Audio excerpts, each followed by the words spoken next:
Said President Trump spent the day in a New York courtroom. The opening video of his fraud trial was pretty incredible. A former president sitting there, Letitia James, the New York Attorney General, staring him down. Of course, she promised all along that she was going to get Donald Trump. She ran on getting Donald Trump. And then there is the judge, mugging, you might say, as he oversaw the trial, the opening of the trial.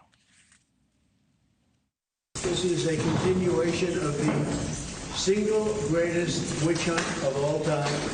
We have a rogue judge who rules that properties are worth a tiny fraction, 1/100th, a tiny fraction of what they actually are. We have a racist attorney general who's a horror show, who ran on the basis that she was going to get Trump before she even knew anything about me.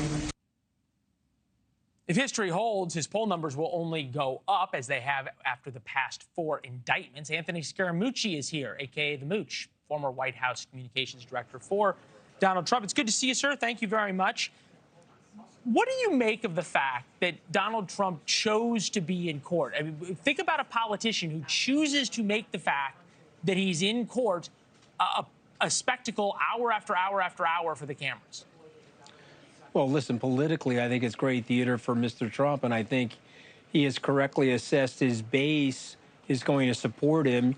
You put up the 4 indictments, the poll numbers keep going up, but more importantly for Mr. Trump are the donations. And so they're sending out swaths of email traffic, robocalls, et cetera, and they're raising money off of this stuff. And so those photo ops are helping him because in their minds, he's an aggrieved victim. We can debate whether or not that's the case, but he has them believing it.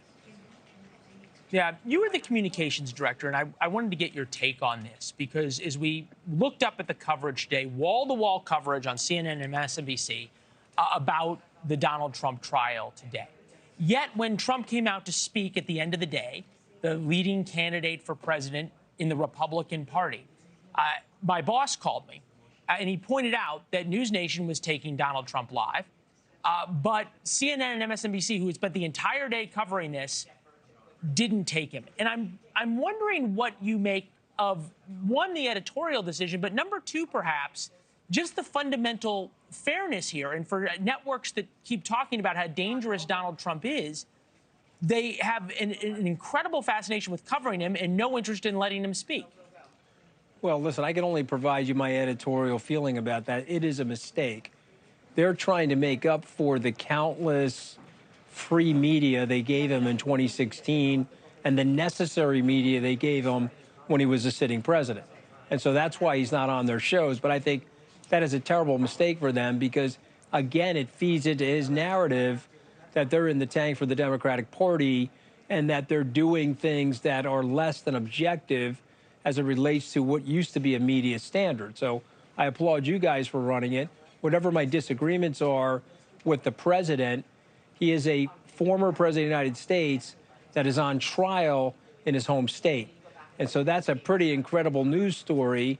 And the fact that they're omitting it, I think, is a disaster for them editorially. Yeah. Well, we'll let the viewers decide. We don't exclude any opinions here. We just tell both sides. Thanks for watching. Go to newsnationnow.com to find NewsNation on your television provider. And don't forget to subscribe. Click the red button to get more of NewsNation's fact-driven, unbiased coverage.